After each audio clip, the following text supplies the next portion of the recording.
If you've ever been curious about where your feelings are coming from or whether or not you can trust them, keep watching. I'm about to share a story and some facts which may help give you insight. By the way, I'm Michael Ravenwood, and I'm an empowerment coach that throws real lightning bolts.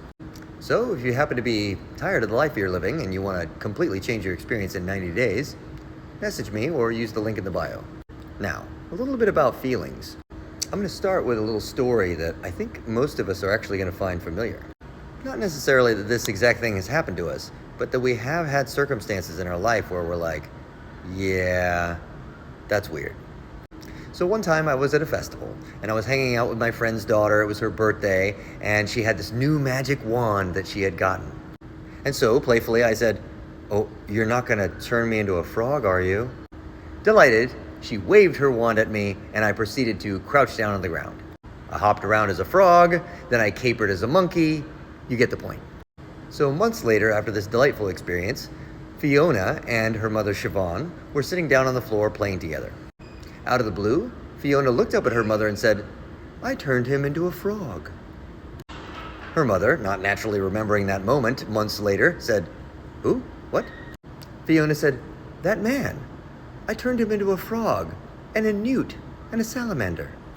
Finally recalling what her daughter was talking about, Siobhan said, "Oh yeah, Michael."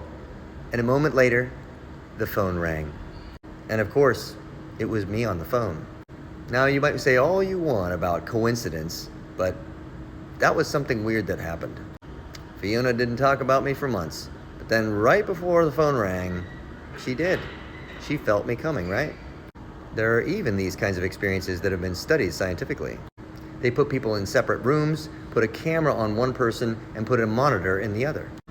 They had the person in the room with the monitor looking at the monitor at the other person or looking away.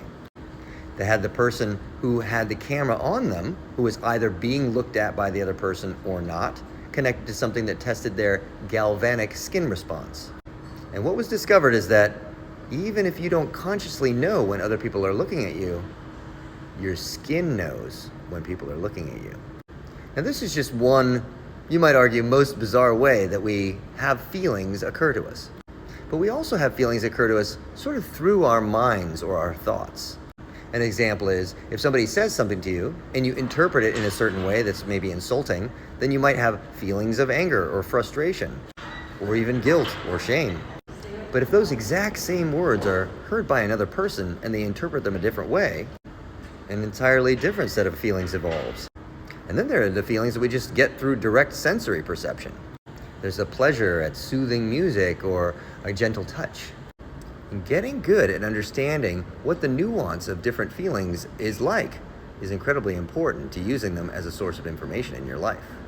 So if you found this video inspiring or you'd like to learn how to refine your sense of feelings in such a way that you can improve your life, go ahead and use the link in the bio or message me.